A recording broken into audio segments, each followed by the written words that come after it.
O heavenly King, comfort of the Spirit of truth, who art everywhere present and fillest all things, treasure of blessings and giver of life, come and abide in us, cleanse us from every impurity, and save our souls, O good one. Amen. So today I'd like to focus more on St. Tikhon and on his time in America.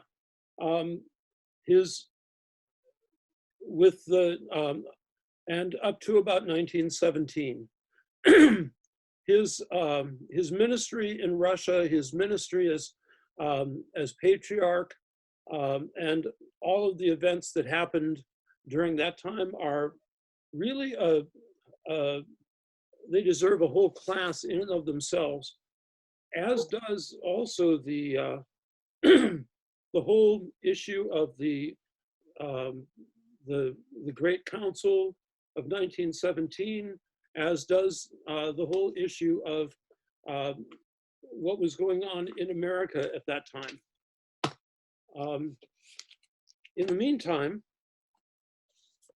we've got a really a really interesting period of the history of the church in America, over which St. Tikhon presided. And I've got a paper that I can share with you if you wish, that I wrote well, actually 5 years ago now. It was read at Jordanville at a conference, I think. And I've got a number of papers actually, and that. And then there's a previous version of that paper, which was delivered when I was the Metropolitan of the OCA, which has some rather different kinds of reflections in it.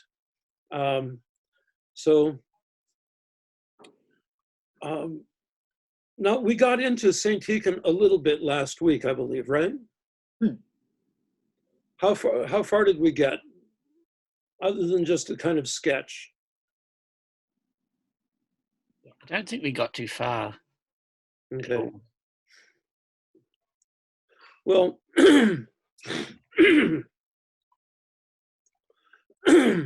St. Tikhon arrived in San Francisco in about 1898. He was the successor to a number of bishops in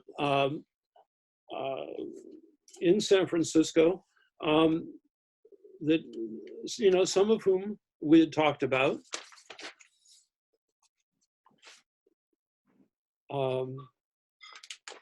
It was under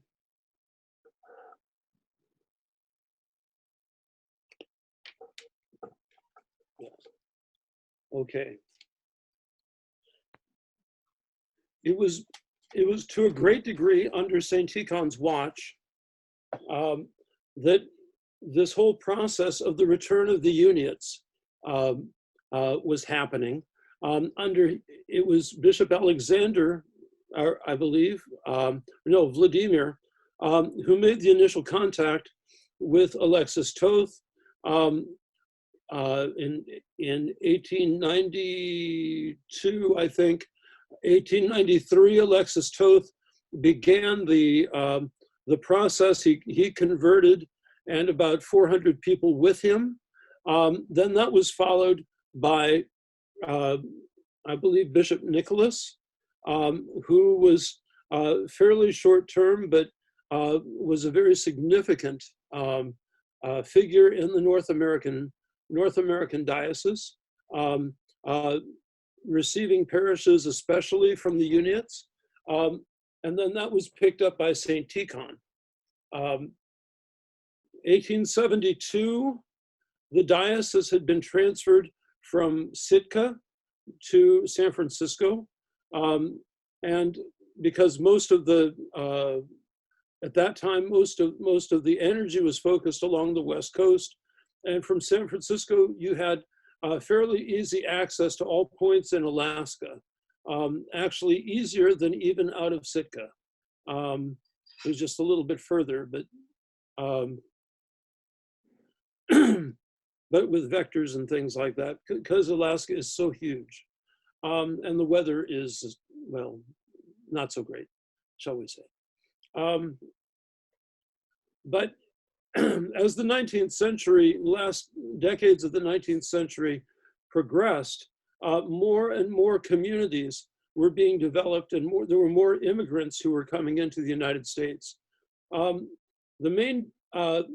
of the big waves of immigrants into the United States of Orthodox peoples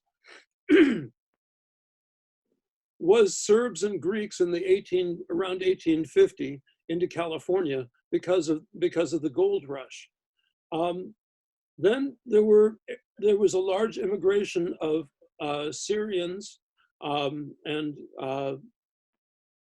also Lebanese, of course. At the time, Lebanon and Syria were the same country. There was no major distinction. I think though I think, well, it was basically the same country. The Syrians were primarily merchants, whereas the Serbs and a lot of the Greeks were miners who came for the gold rush. There was gold discovered in other places as well in later times, and that also attracted both Greek and Serbian miners, especially Butte, Montana, throughout the Colorado Rockies. And there remained these isolated communities of Orthodox throughout the West. In the Pacific Northwest, there's a little town called Wilkeson, Washington, which has a church that was consecrated by Saint Tikhon on one of his missionary ventures. And the priest there is an old friend of mine. And at one time he had me crawl under the altar table to look at the signature of Saint Tikhon, who had consecrated that altar table. And that was quite I won't say adventure, but that was quite an experience.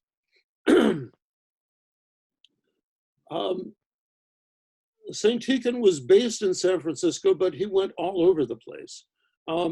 He went up to Washington. He went into the hinterlands of California. He went to Colorado. He consecrated churches in Colorado, and then he went to the east. It was under his watch that Father John Kucherov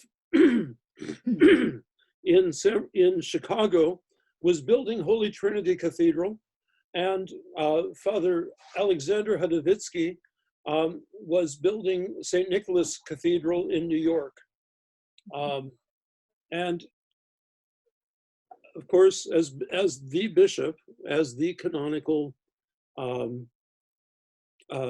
authority in the Russian Orthodox diocese, it was a huge task, because can you imagine having a territory from the Aleutian Islands all the way to the East Coast? And and he did his best to cover that territory.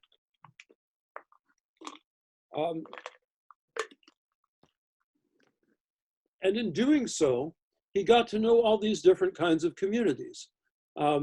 He went to the Serbian communities and the Greek communities and the Arabic communities, and he saw that they needed to have their own shepherds. And so one of the key things that St. Tikhon is known for in his work in America was his vision of a multi-ethnic synod, which would unite all of the Orthodox in America under the authority of the Russian exarch, Russian archbishop, but yet each diocese would be specifically geared to serving the particular ethnic groups in their own languages and according to their own traditions.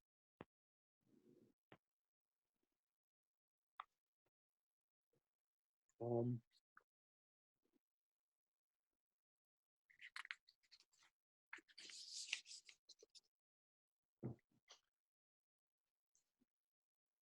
Last time we talked about how in Alaska, the natives were being persecuted by the US government, which was financing Protestant missions to go in, to take the children, to put them in native schools, and to, well, really, I mean,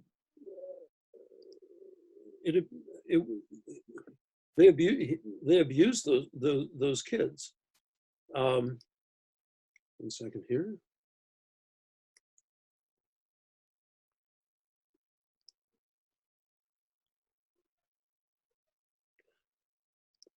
Okay.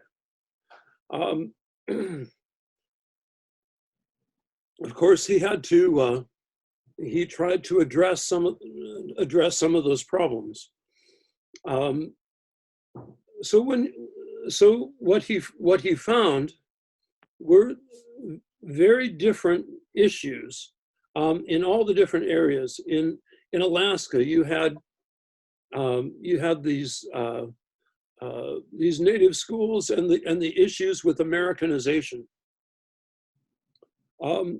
On the West Coast, you had these Greek and Serbian communities, very few Russians, but as time went on, there were more and more Carpatho-Russians who were brought into these communities. And so you had the issue of trying to create parishes, which would be pan-Orthodox. Then you had the return of the Uniates. And eventually this movement would bring in about 300 parishes into the Russian Orthodox mission. It was as we talked about, it was begun by Father Alexis Toth, but it continued all the way up into the 30s. And with the Carpatho-Russian diocese that's now under Constantinople, which would have been the last major group of Uniate communities to come over. But because the Russian church was such a mess with the revolution and things, they went under the ecumenical patriarchate instead of under the Russian church.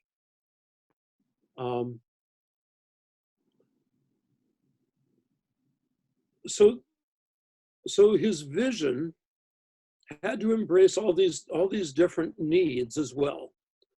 And the development of a multi-ethnic diocese with bishops who would consolidate these various communities, partly because a lot of these new immigrants still couldn't really effectively communicate in English. So he had as helpers Father Sebastian Dabovich, who was the first American-born priest who grew up in San Francisco at the cathedral there. Of course, he's Serbian background, and he consolidated the Serbian churches. And then he had been scheduled to be made a bishop, but Father Saint Tikhon's departure somehow stopped that process. Then there was Raphael Hawawini, and Bishop Raphael Hawawini was consecrated as a part of this team that Saint Tikhon put together. He was consecrated in 1904, and as Bishop of Brooklyn, and it was his task to consolidate the Lebanese parishes, the Lebanese communities into parishes. And a number of years ago, he was canonized jointly by the Antiochian Archdiocese and by the OCA as one of the great founders of Orthodoxy in America. But he was an auxiliary to Patriarch Saint Tikhon, who became the Archbishop in America. And there was also a bishop for Alaska created. So, and there were plans for a certain Archimandrite Theoklitos in Galveston to be made the bishop for the Greeks. Many of the Greek parishes were under the Russian Church at this time. And a little bit later, in 1912, the Patriarch of Constantinople actually proposed that the Russian diocese ask the Church of Greece for a Greek bishop. Now, this is important because it shows that there certainly was no animosity between the Russians and the Greeks, and and the Greeks certainly did not have this ideology that they had universal jurisdiction over all the Orthodox in America, much less over all the Orthodox who are not in the traditional national boundaries of the mother churches. Of course, that's their current doctrine, and that was and that doctrine was developed by Meletios Metexakis, and we'll talk more about him a little bit later as we talk about the dissolution of the unity of Orthodoxy in America, which happened starting in 1920 or thereabouts.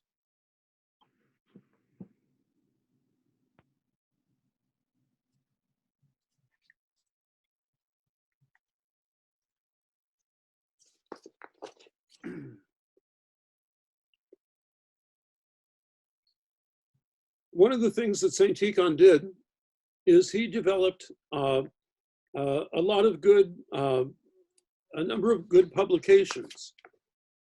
During his tenure, there were four diocesan publications, one in Russian, one in Serbian, one in Arabic, and one in English. The English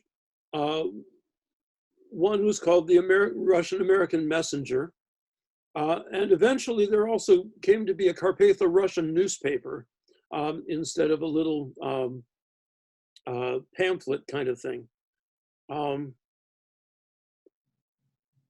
think it would be interesting to hear in St. Tikhon's own words what his vision was for the North American Church.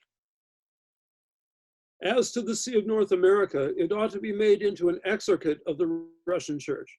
And the fact is that this see is composed not only of different nationalities, but also of different Orthodox churches, which, though one in faith, each have their peculiarities in the canonical order, the office, ritual, and the parish life. These peculiarities are dear to them and altogether tolerable from the general Orthodox point of view.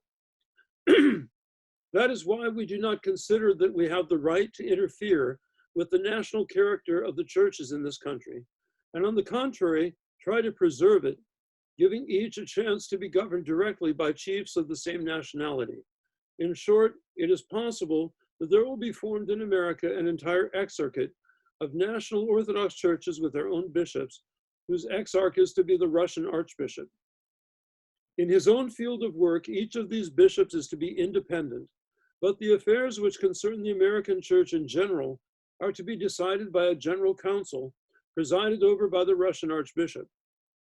Through him will be preserved the connection of the Orthodox Church of America with the Church of all the Russias and a degree of dependence of the former on the latter. We must also keep in view that compared with the life in the old country, life in America has its peculiarities with which the local Orthodox Church is obliged to count, and that consequently, that it ought to be allowed to be more autonomous than the other metropolitan districts in Russia.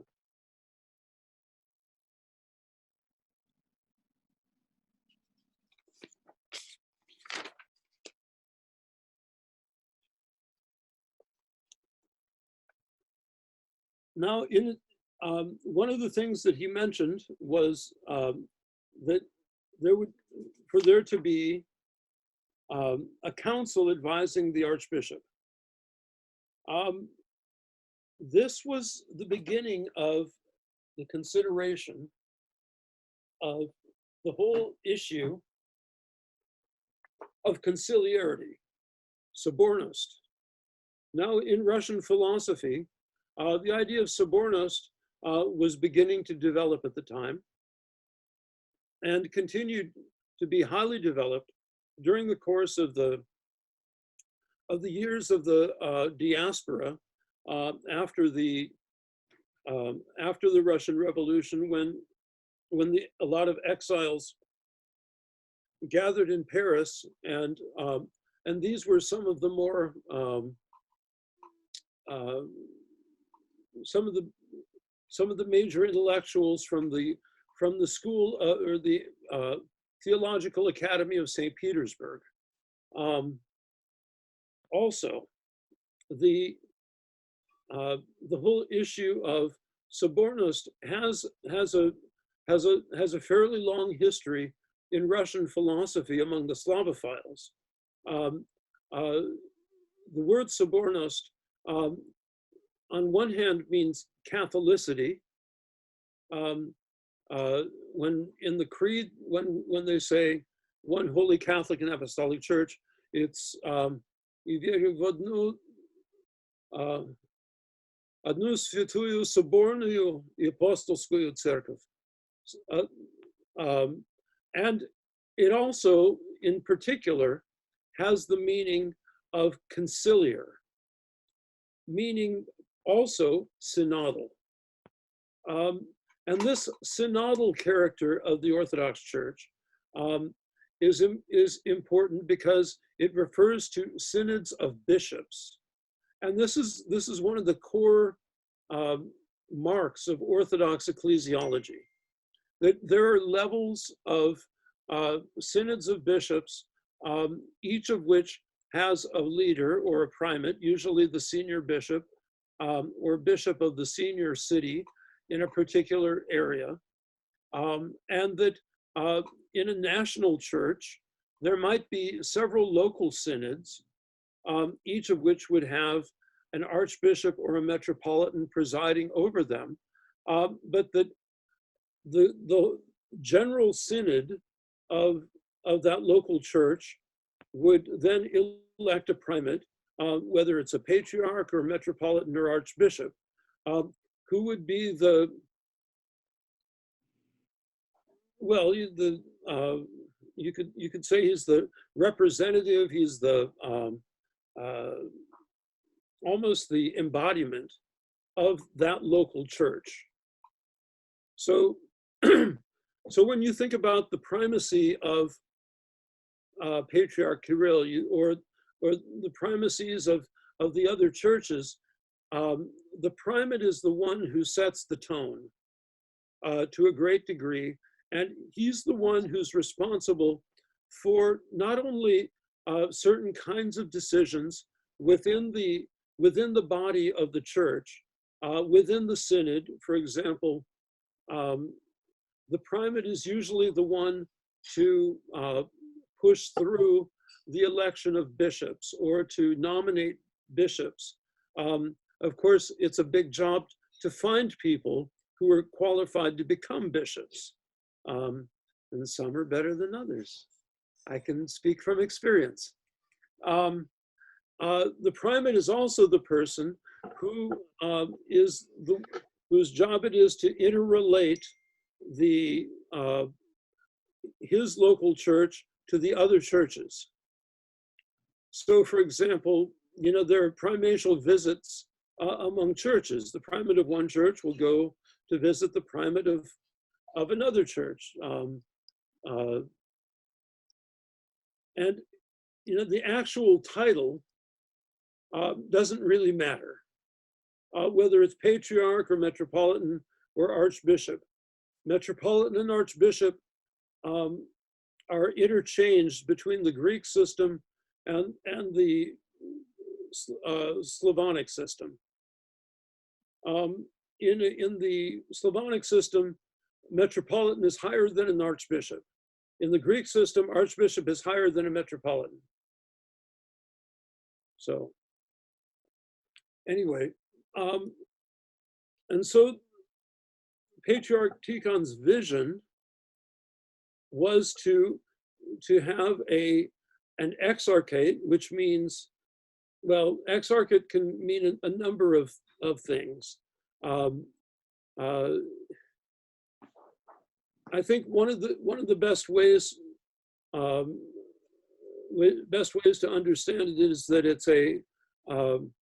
it's an external diocese or archdiocese of a local church, where the primate of that bears a certain level of authority that is given to him by the primate of the mother church.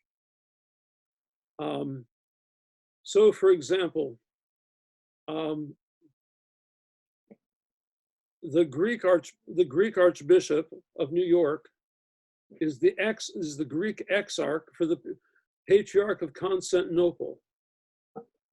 He bears much of the authority, not all of it certainly, but much of the authority of the Patriarch of Constantinople in North America, which is his defined see.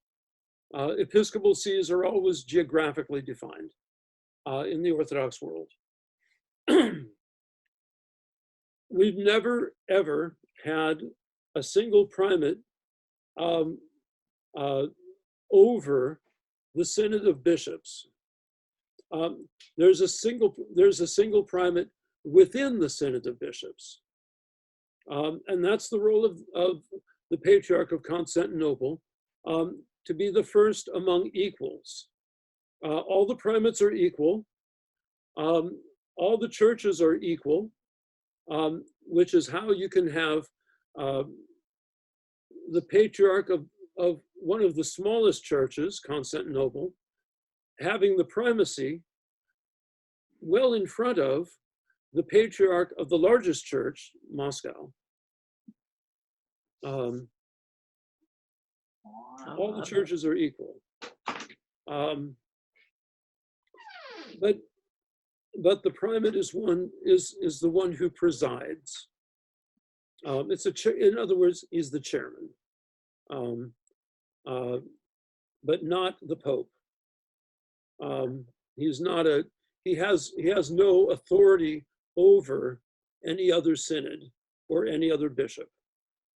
And in fact, even within a synod of bishops, the primate even doesn't have authority to enter into the diocese of another bishop without his permission. So the Patriarch of Moscow can't go to St. Petersburg and serve in a church there unless he's invited by the Archbishop of St. Petersburg, or Metropolitan of St. Petersburg. The Patriarch of Serbia can't come to a Serbian church in the United States without asking the permission of the primate of the Serbian church in the United States, and the bishop of that diocese. So this is one of the ways that that Orthodoxy has preserved its integrity. This, on one hand, the synod is the principle of unity. On the other hand, that unity is maintained by having all the bishops equal. So this all will come up again later when we're talking about contemporary events and the whole nonsense of the Ukrainian mess that we're dealing with. Does anybody have any questions so far? Hello, Vadika. This is Christopher. How are you? Hey, good. How are you? Hey, thank God. Maybe perhaps it'd be a good opportunity to go over the titles of a bishop, because there's your grace, your eminence, and things like that. Just kind of parallel. Well, yeah, they're not really that's not really relevant, but a bishop, okay, a primate of a church is can be called either Your Holiness or Your Eminence. There are certain bishops are called certain bishops who are called primates who are called patriarchs. Often their title is often the title is Your Holiness. Now, there's also Your Beatitude. In other words, the Greek title Makariotate. That's also used. Your Beatitude, Your Eminence, Your Holiness. Now, for a Metropolitan who's not a primate or an archbishop, they use Your Eminence. A Metropolitan who's not a primate or an archbishop who's not a primate may or may not have subordinate bishops to him. Those subordinate bishops, the system differs.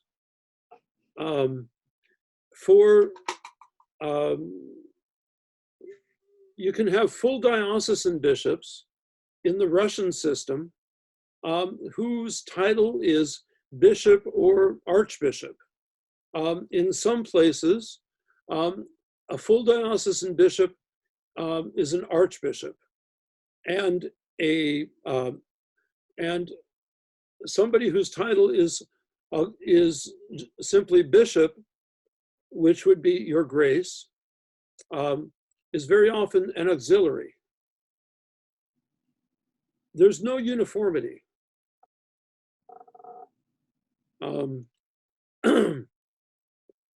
And there's, and you can, the colors and that they wear and the jewelry and all of that kind of stuff is significant in that it shows the rank. But I don't want to go into that. That's not the point. But what is the point is that as a church matures, it develops these structures in order to facilitate the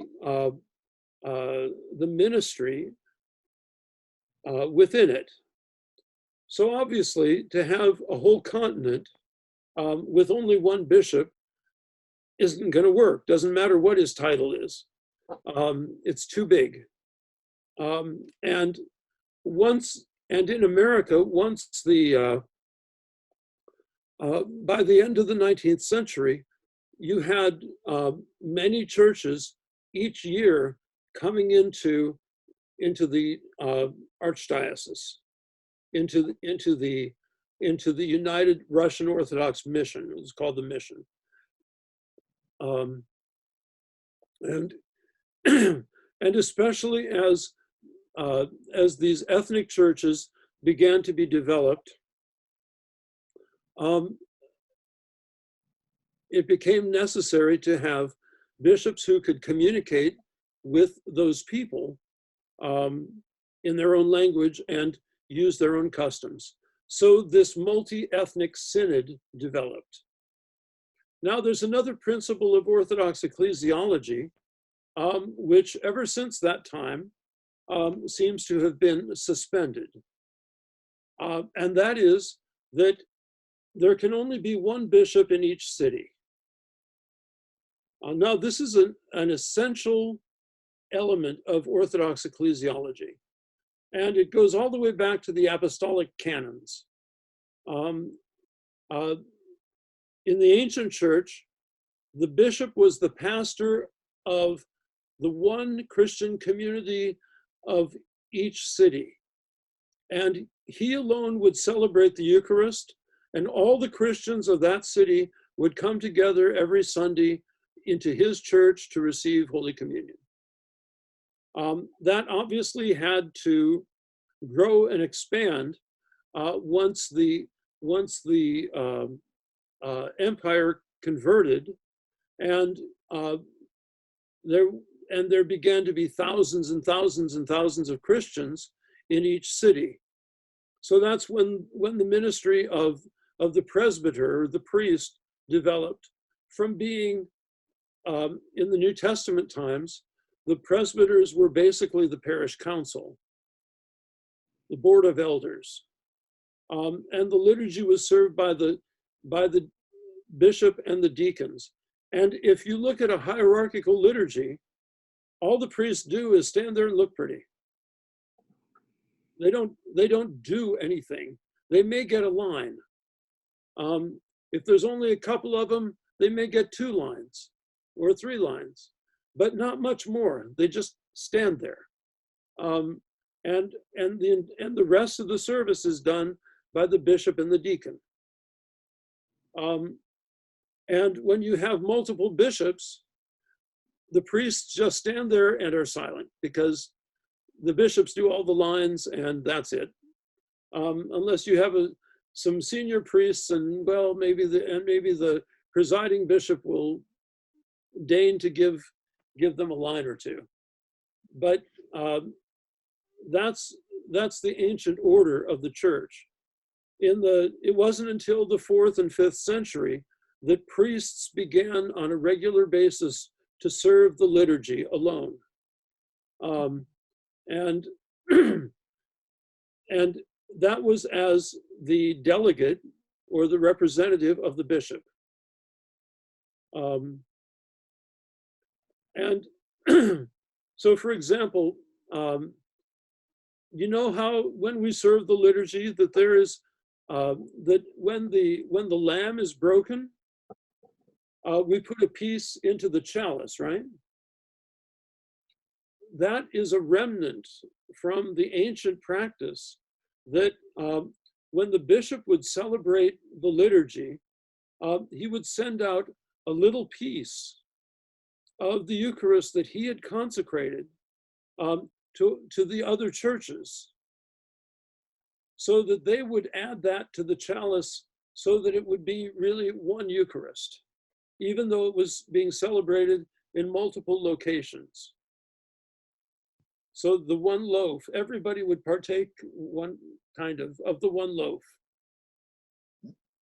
So this principle of unity, as manifested through the working out of,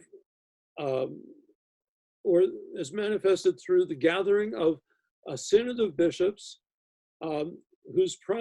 who would preside over the meetings, but it would be the bishops themselves, which would have independent authority over their own dioceses in connection with one another, so that synod was the principle of unity. And then those bishops would share that ministry with the priests, so that the ministry would expand much more broadly beyond those whom one bishop could minister to. This makes sense? Okay. If it doesn't, let me know. Speak up, okay? Let's see. This became this issue of unity has been one of the prime issues for Orthodox in America ever since the end of the 19th century. Up to the 1880s or so, it wasn't a big issue, because there was one Russian diocese, one Russian bishop, and all of the parishes were under his authority. With the 1880s, you had all of these various communities that had embraced or had come together under that umbrella, but which had various and sundry um, languages and cultures, and so up through 1917, that one synod of bishops put together by St. Tikhon constituted not only the vision, but the reality of unity in North America. Now, at the same time, there were Greek parishes here, some of which were under the Russians and some of which were independent. Some of the Greek parishes were directly under Constantinople.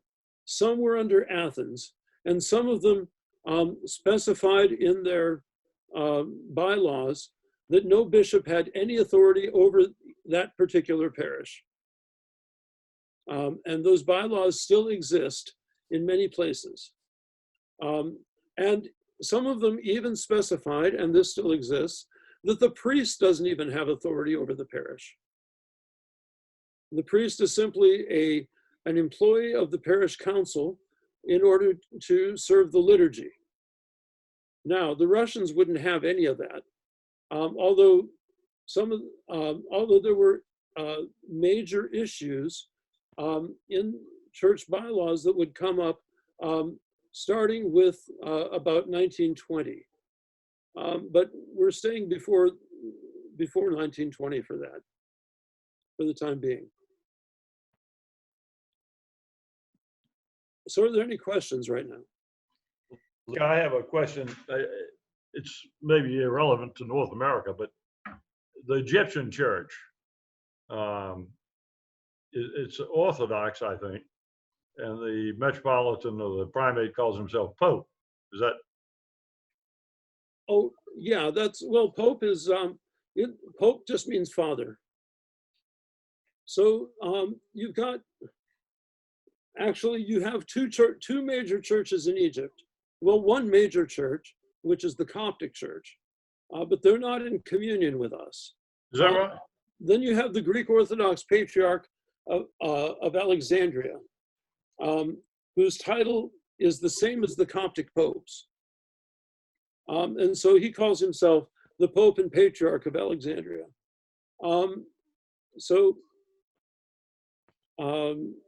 I suppose any other primate could call himself Pope if he wanted to.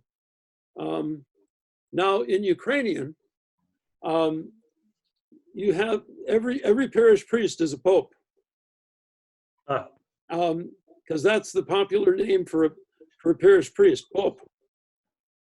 And there's actually also there's actually also a movie out called Pope, which deals with the Russian clergy, or the clergy who went on the Pskov mission following the victorious troops of the Third Reich to liberate and open the churches in Western Russia as the Germans conquered Western Russia. But anyway, but the titles are really, people make a lot more out of titles than they should, because they really don't matter that much.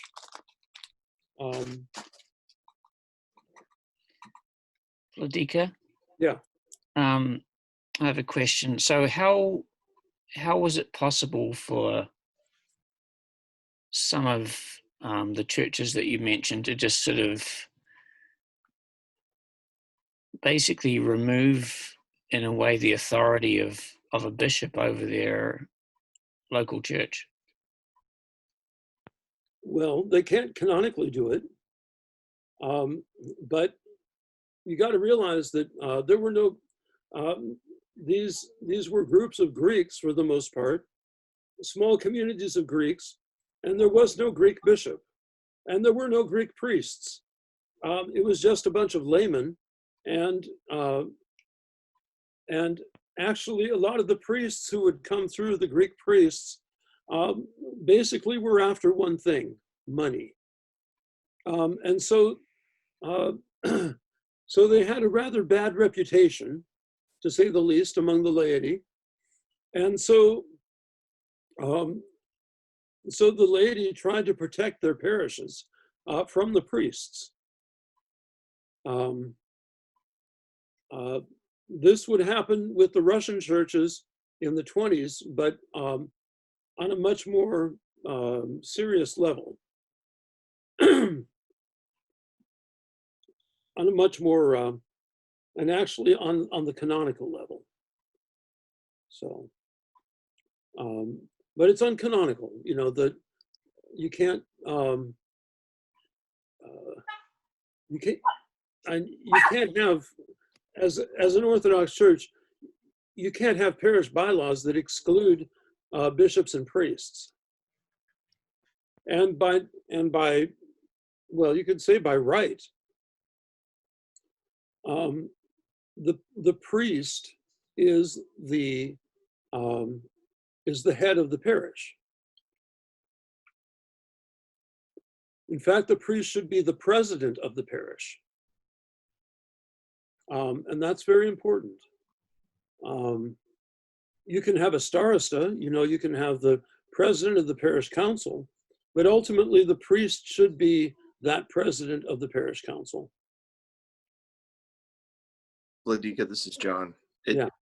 It seems rather Protestant like in nature that that some of the Greek churches would have their spiritual father be just another individual on a parish council. Well, he wasn't even necessarily on the parish council. Wow. And he certainly wasn't their spiritual father. He was just a priest who would be there to serve the liturgy. But here again, you know, you got to understand that at this time, the only lawyers around were probably Protestants. And so the standard bylaws that they would use as a model for when a group of Greeks or whoever came to them to incorporate their church, they would use Protestant bylaws. But this has caused a problem that lasts until today.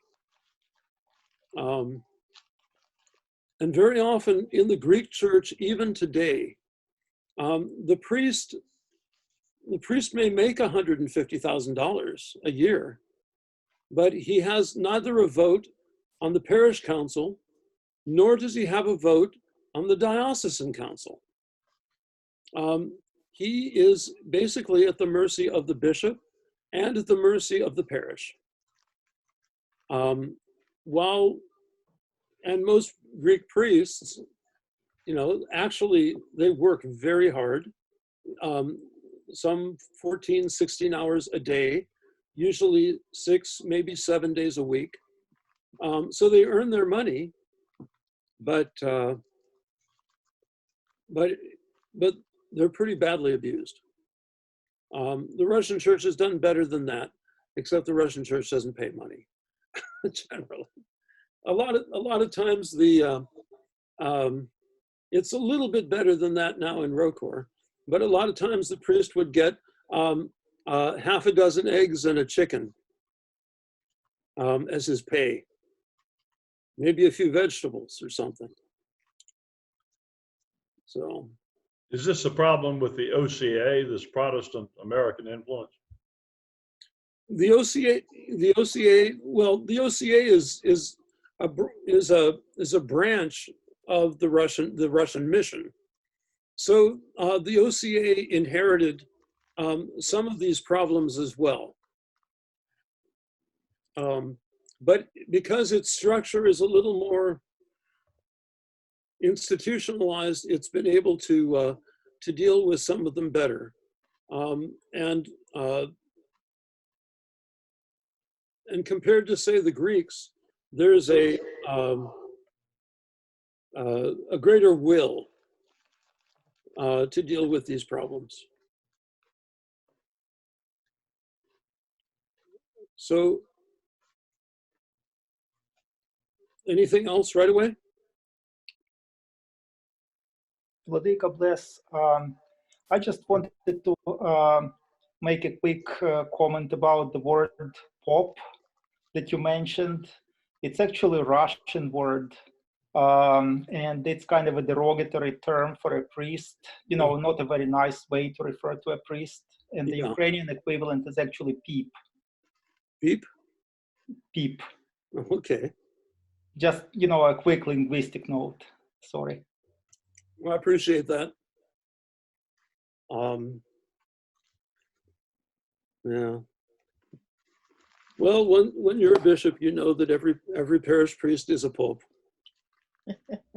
So, anyway, and in my, well, I won't go there. So, one of the, there's another element that of St. Tikhon's ministry, which became very important on multiple levels. And that regarded his relationship with the Anglicans. Let's see if I can share the screen here.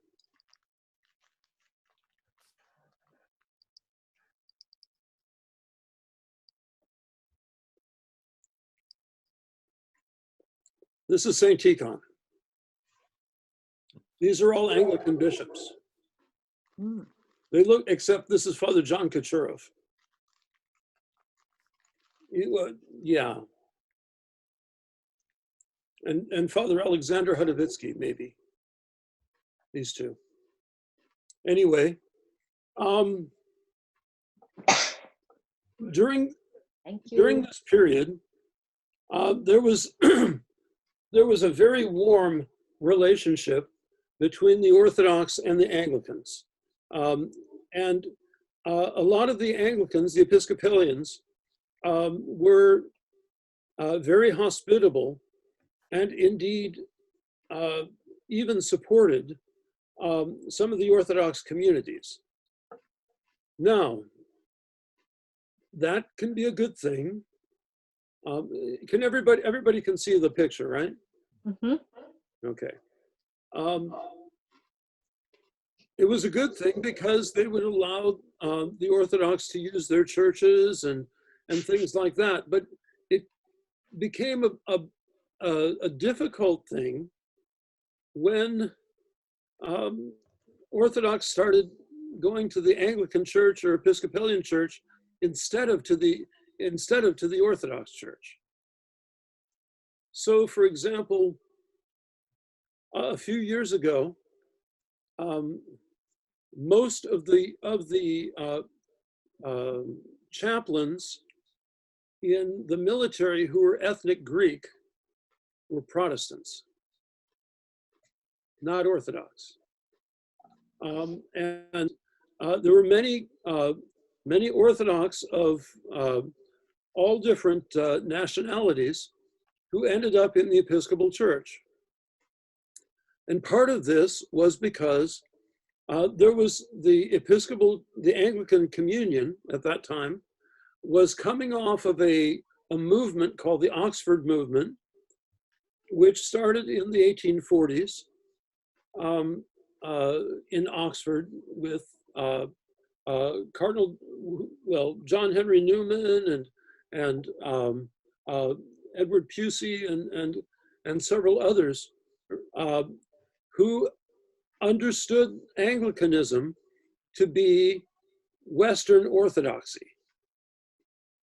And in fact, even when I was growing up in the Episcopal Church, we had a rector who went to the seminary represented by that faction of the Anglican Church, who completely understood himself to be a Western Orthodox Catholic, or an American Orthodox Catholic, and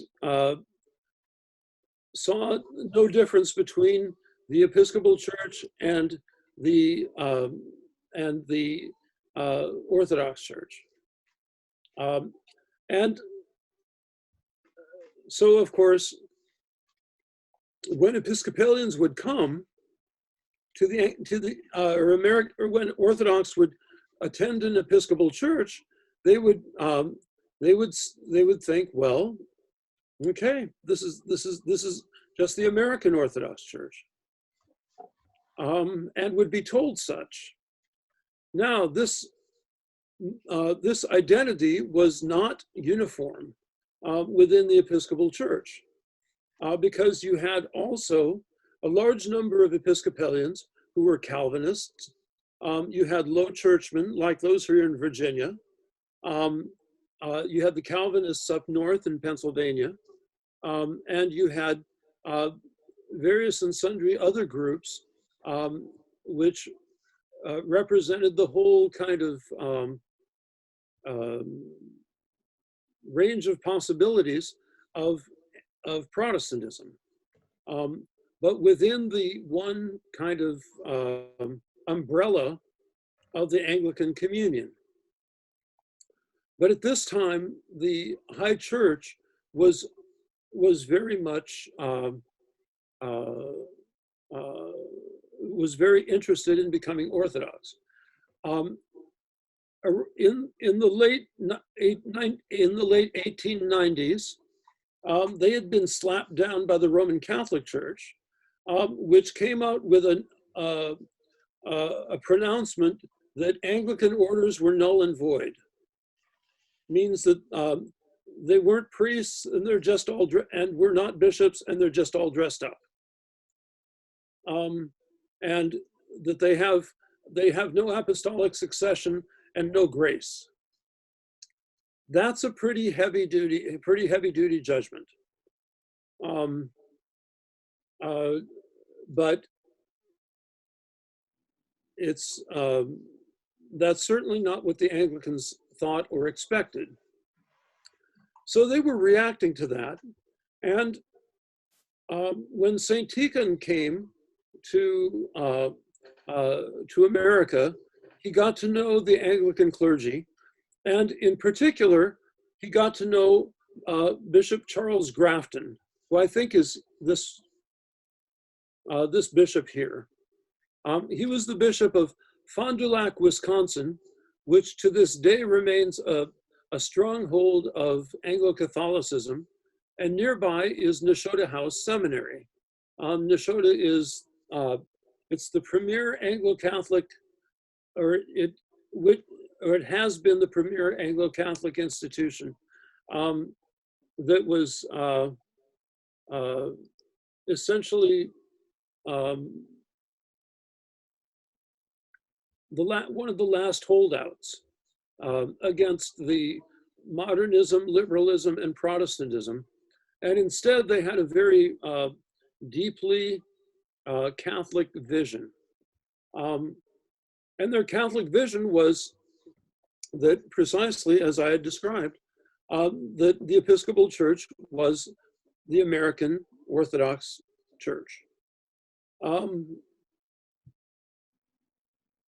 In New York, in particular,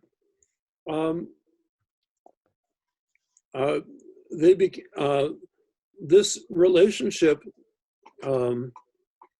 continued pretty much up through the 80s, or up to, well, late 70s, early 80s, until the time they started ordaining women. However, at the during the time that St. Tikhon was the Russian Archbishop in the United States, he developed a close relationship, a very close friendship with Bishop Grafton.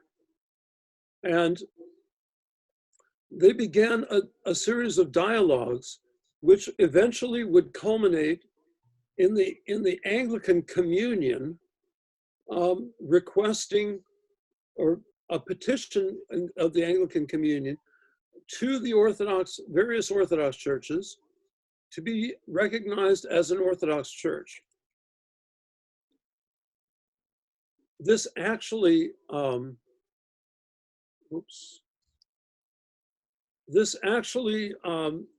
was accepted by the Patriarchate of Constantinople about 1920, by the Patriarchate of Romania, and in other words, they recognized the American Episcopal Church and the Anglican Church as a fully Orthodox church.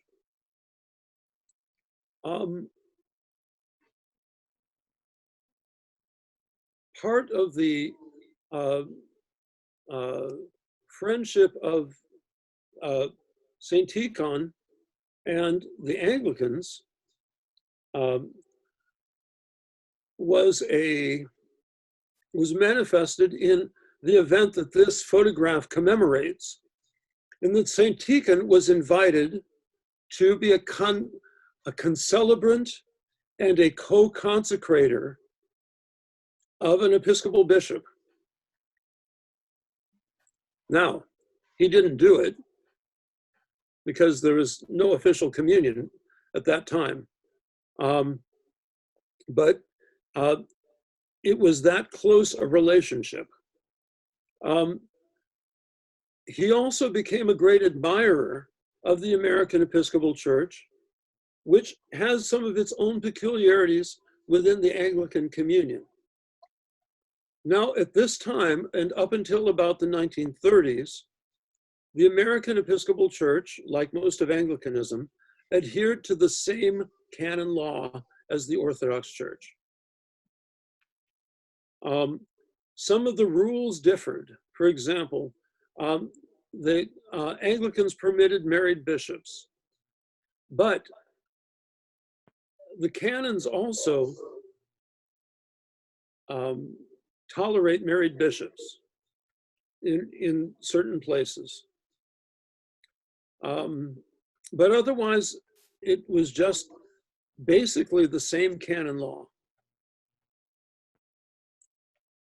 Now, this was particularly emphasized by the high church faction. Also, this was not something that was limited to America either. At one point during this process of discussions between the Russian Orthodox Church and the Anglican Church, there was a petition of 5,000 priests in England, Anglican priests, to become Orthodox. So this was a really serious thing. Eventually, the Anglicans pulled out, but also the Orthodox backed off. And one of the most interesting documents that details this is a letter by Bishop Raphael Hawawini, as the along about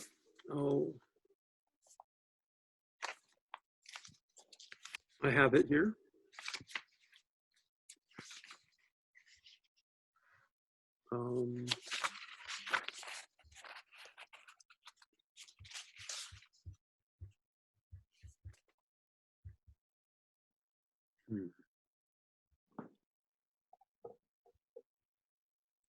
I'm not sure when he wrote it, because he died about 1915 or thereabouts. But Bishop Raphael continued the relationship with the Anglicans after Bishop Tikhon was called back to Russia. But at a certain point, especially when the negotiations became much more kind of intense, he issued an opinion that the Anglican Church is not cannot be considered to be an Orthodox church. That they do not embrace the full sacramental vision of the Orthodox Church, and that there not only are there rites and rituals and sacramental services problematic, but doctrinally, because of the Anglican idea of comprehensiveness, that they can be the umbrella for all these different ideologies, and be both Protestant and Catholic at the same time. That comprehensiveness does not make them Orthodox. It basically makes them confused more than anything else. Would you all like to have that document? I would. Okay. Yes. Okay. I've got a bunch of stuff that I'll have available for you. Well, it's not totally over. I know a Greek priest. He went to he started the Greek seminary in New York, and then he didn't like it, so he went to St. Vladimir's. He ended up Father Voyagis. He ended up teaching theology. He's brilliant man. His wife's very wealthy. He's a big game hunter as well. He's an a continuing Anglican priest, right. But he does everything like you do in the Orthodox Church. Doesn't want anything popish in there. He gives communion the same way we do. It doesn't say the Filioque clause in the creed. Mm-hmm. So it's still around. Well, he's on the right track. Well, it's quite a sunset out right now. We can talk about the some of this continuing Anglican Orthodox discussion. One of the things I was trying to do earlier was to scan a photograph. See if I can do it. That is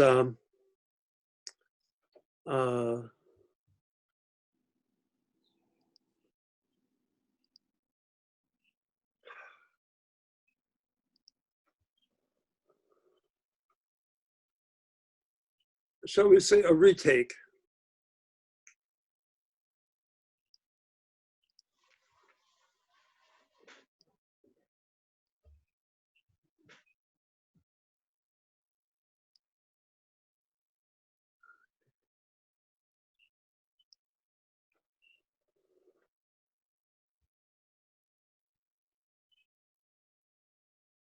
No.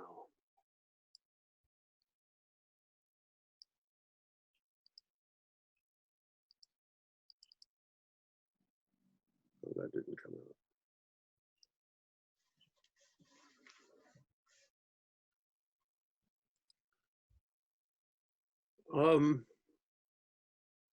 Well, I'll try. I'll work on that one as well. Anyway, one of the aspects, or one of the things that came out of that friendship, aside from this movement within Anglicanism towards Orthodoxy, was also the effect of Anglicanism on Bishop Tikhon. And one of the things that he acutely observed was the nature of the polity of the Episcopal Church, how it operated. And one of the things that characterized it were councils, which included both, not just the bishops, but clergy and laity. And the full participation of the clergy and the laity in decision-making for the whole church. Now, this became a major theme because, if you will remember, one of the biggest issues that was being discussed at the Great Council of Moscow was Sobornost, conciliarity. And Saint Tikhon was elected patriarch in 1917. And he was one of the great advocates, not only of the restoration of the patriarchate, because it had been suppressed by the Romanov dynasty, but also of the inclusion of laity and clergy into the decision-making process through councils on multiple levels within the church. This is not provided for in the canons of the church. The canons of the church, the ancient canons of the fathers, provide for councils of bishops. Now, on a diocesan level, it's not unusual to have, and I think are provided for actually, councils of presbyters, because that's what the presbyters were. They were the bishop's council. They were the senior men from the community. But to include laity into the decision-making process and into the councils was something new. And I have to say, it's something problematic, because one of the most important aspects of our ecclesiology and of our sacramental theology is that when bishops are ordained, one of the things that they're ordained to do is to make decisions on behalf of the whole church, because the bishop recapitulates the church in himself. This theology goes all the way back to St. Ignatius of Antioch, who died in the year 107. He was a disciple of the apostles. And in fact, he was known to be the little boy that Christ sat on his lap and said, "Of such is the kingdom of God." So this theology of this conciliar theology, which is really a democratization of the life of the church, came into, was something being discussed within the preparation for the Great Council, which had been going on, the preparation had been going on since 1905. And then St. Tikhon contributing to that discussion, his experience in the American church. Let's see.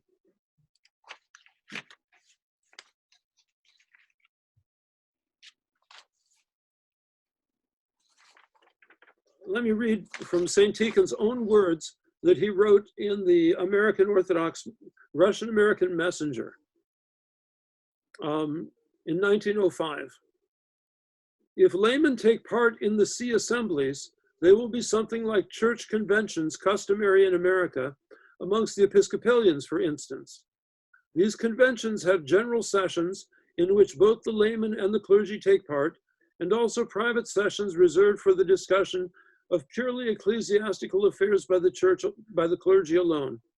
This participation of the lay element would give to the function of church life the character of a council, and also would tend to enliven it.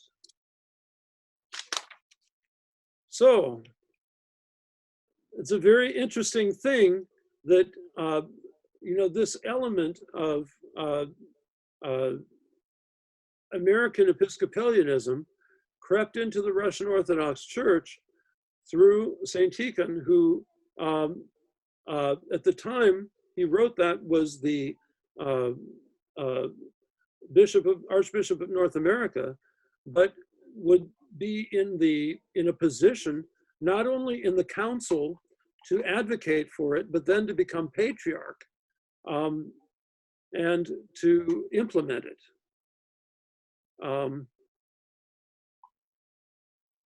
We'll talk more about the council next week.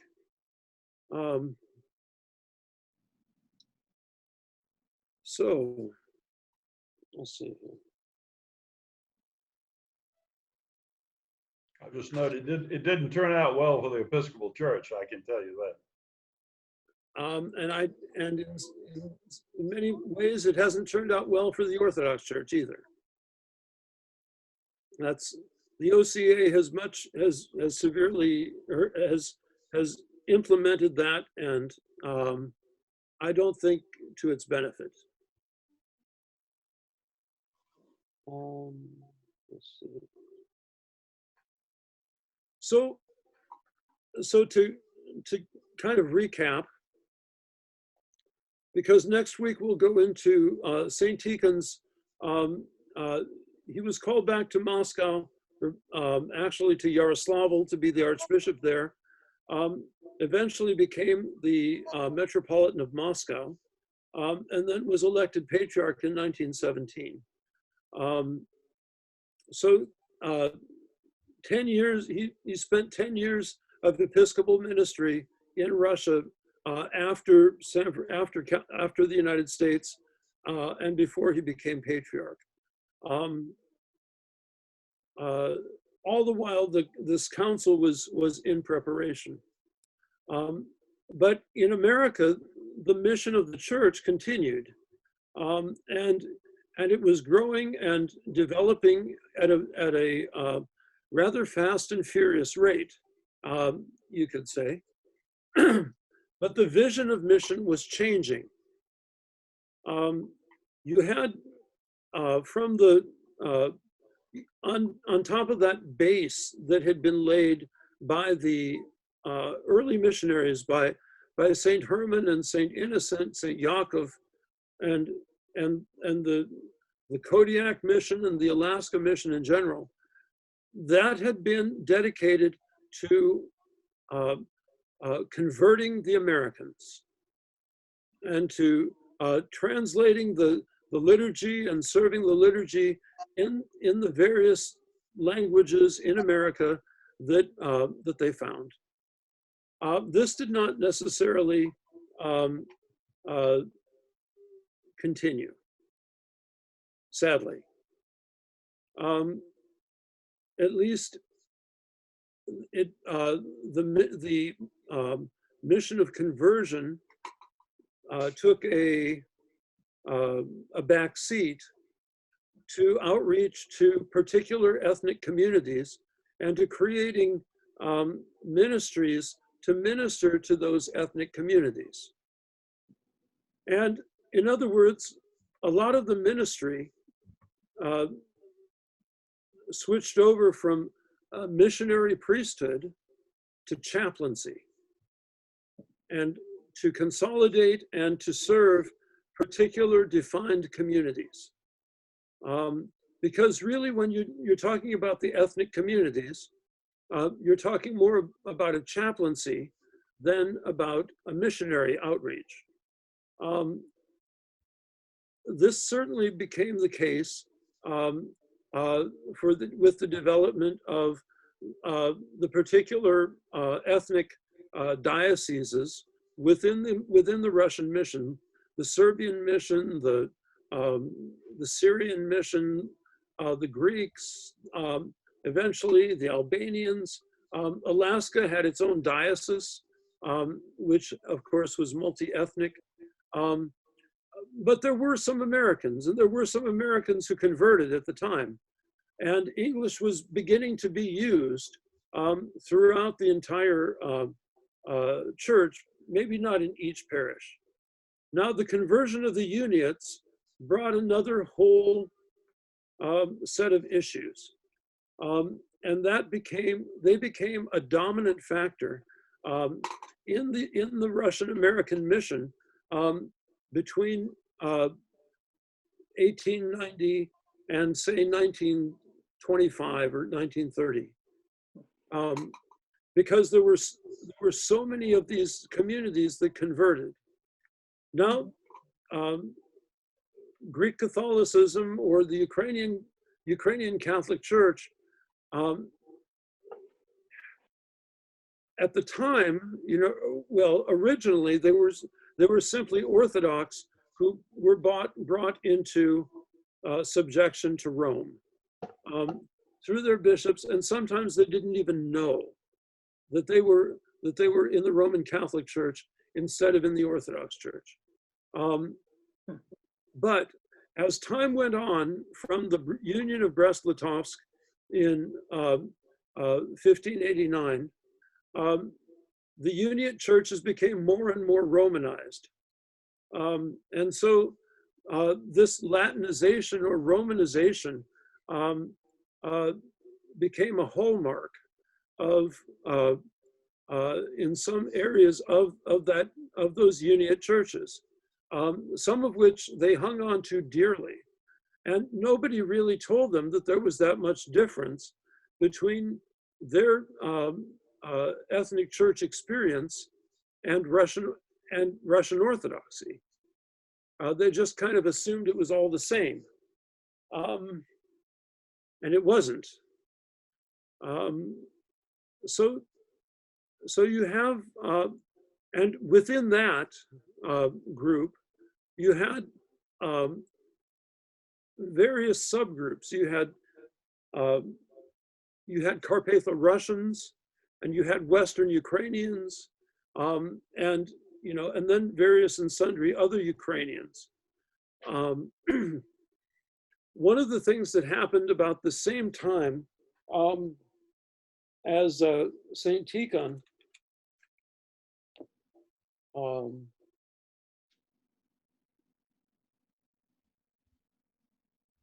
let's see.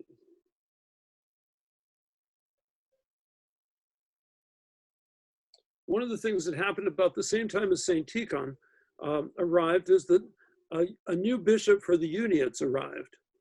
And he began to sow the seeds of a kind of a rabid anti-Russian, pro-Ukrainian political orientation. Now that kind of ideology is what is at the root of today's Ukrainian mess.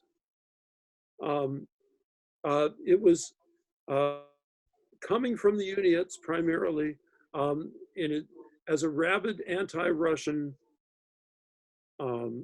hatred, actually.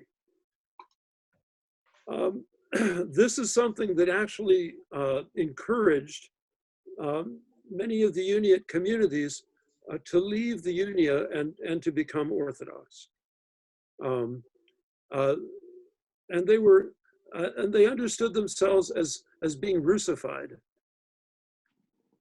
which is problematic in and of itself.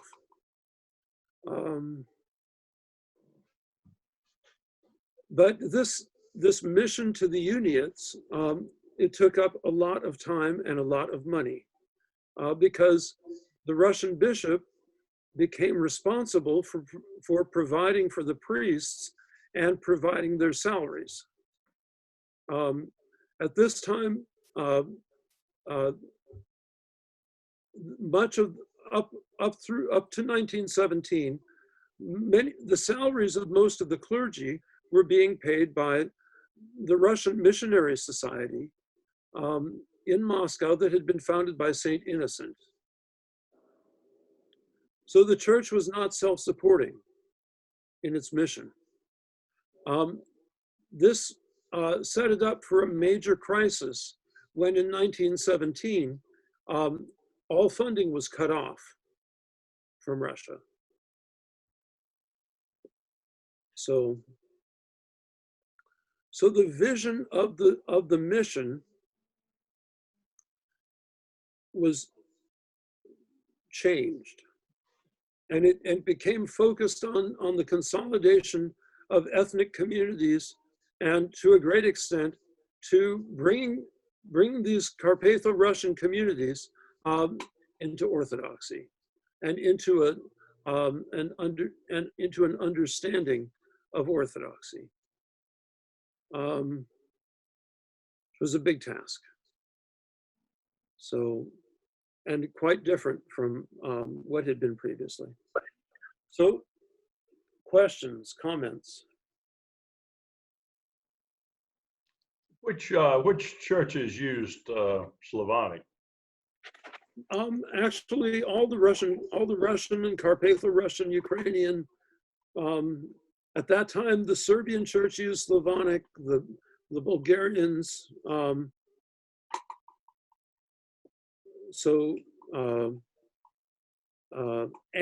the Uniate churches used Slavonic.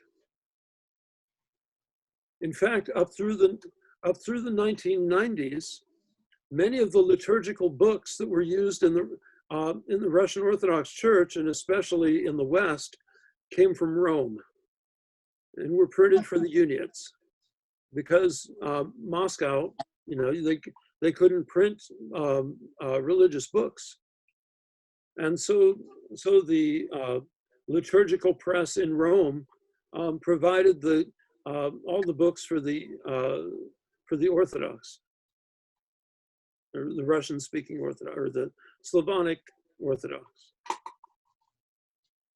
So it's a very interesting and complex relationship there.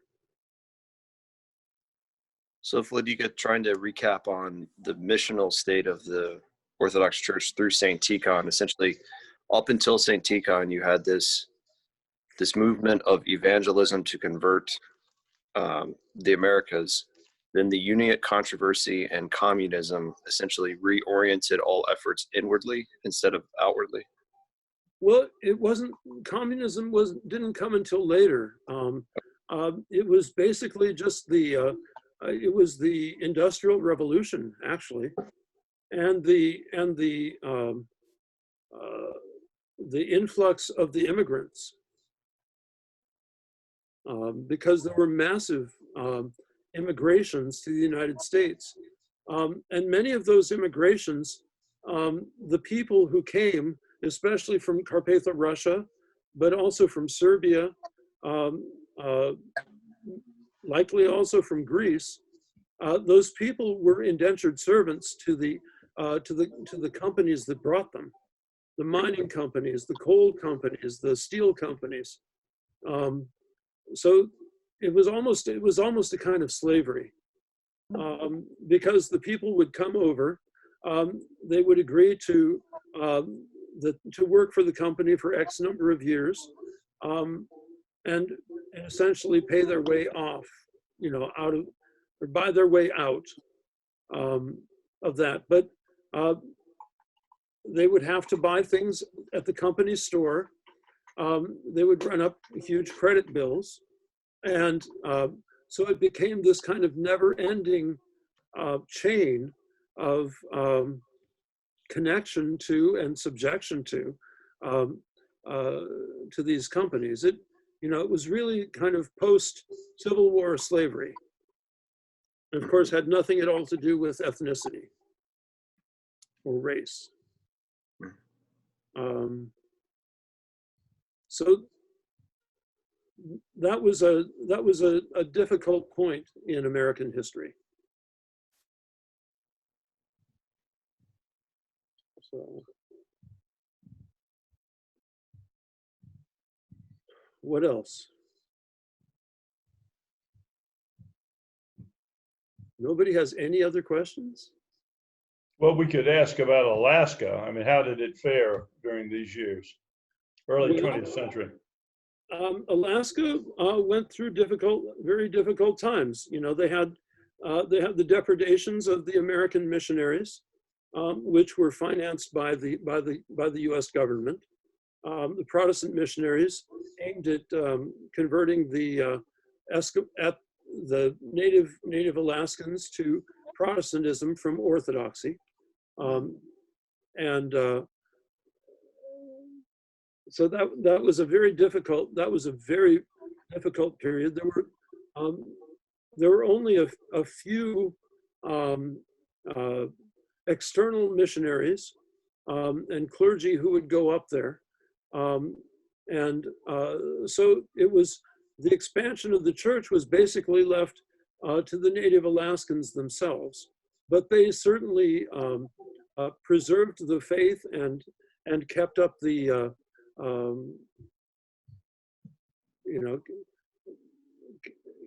and remained faithful.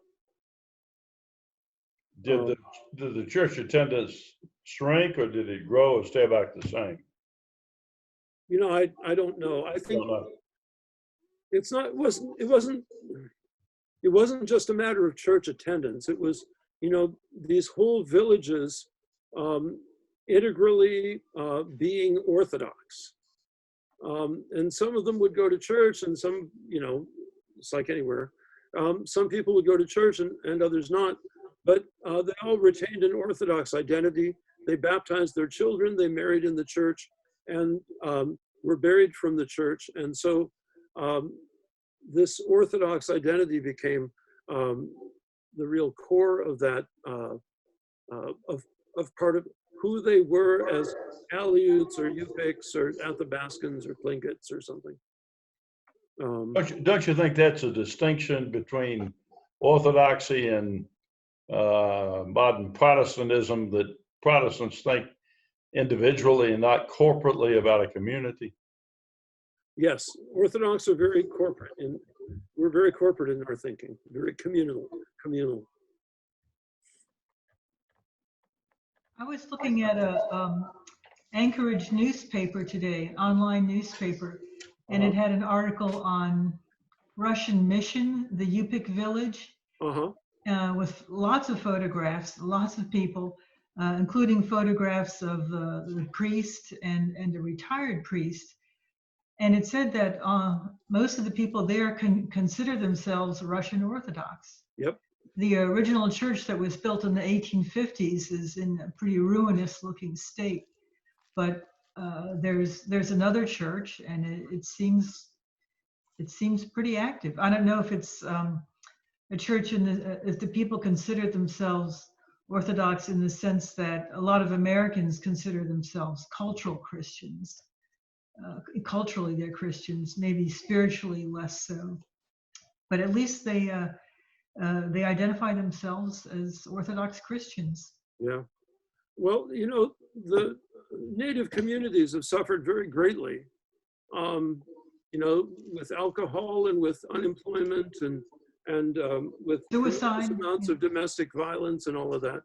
So that's the communities themselves have not fared well, but the church has been one of the strongest stabilizing elements to try and keep the native communities and the native families together.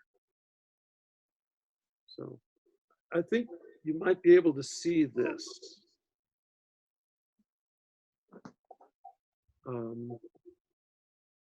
It's a retake of that earlier picture, and that's me. So with the blue cope on. Yeah, with it's a mantia. Well, very elegant. Yeah, that's that was taken at Nashotah House when we were with trying to reinitiate an Orthodox Anglican dialogue, not with the Episcopalians, but with the traditional Anglicans. So, is that still ongoing, Flutica? I don't know what the OCA is doing. It's pretty much not. There was a group that I actually addressed at their founding called the ACNA. It's the largest umbrella organization of continuing Anglicans. But they had the seeds of division being sown right in their founding. They couldn't agree whether to have women clergy or, and you know, they at least they were agreed not to have gay, or at least practicing or to validate homosexuality. They do have gay clergy, unfortunately, but they ultimately weren't interested. Did you know the Bishop of Quincy, Illinois? Yep. We know him well, yeah. Yeah. He's in Texas now, I think. Yeah, he's in Fort Worth.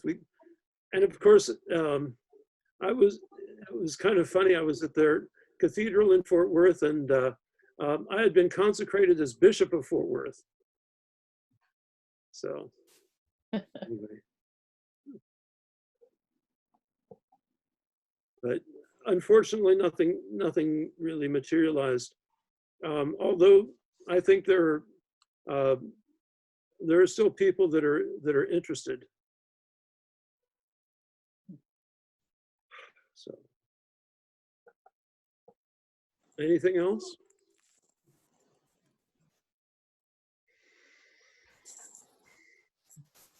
Okay. So next week we'll look at the Saint Tikhon as he becomes Patriarch of Moscow, the Great Council of 1917, his ministry and life and death as Patriarch, and the effect on the Church in America, which includes the foundation of or the founding of ROCOR, and additional models of unity, but also of the dissolution of that unity in America. So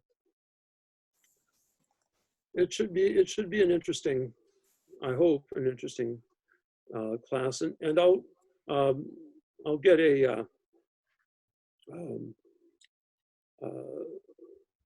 get the email, get this stuff out to you in email. So, okay. Thank you. Great. Thank you. Thank you. Let's Thank you, pray. Brother Tikhon. It is truly meet to bless the Theotokos, ever blessed and most pure, and the mother of our God, more honorable than the cherubim, more glorious beyond compare than the seraphim. Without corruption, thou gavest birth to God the Word. True Theotokos, we magnify thee. The blessing of the Lord be upon you through his grace and love for mankind, always now and ever, into ages of ages. Amen. Thank you, Vladika. Volati Despota. Thank you. God bless you. Thank Good you. night. Good night. Thank you. Good night. Okay. Have a good week, everybody. You same. Vladika, thank you so much. Bye-bye. Thank you. Good day.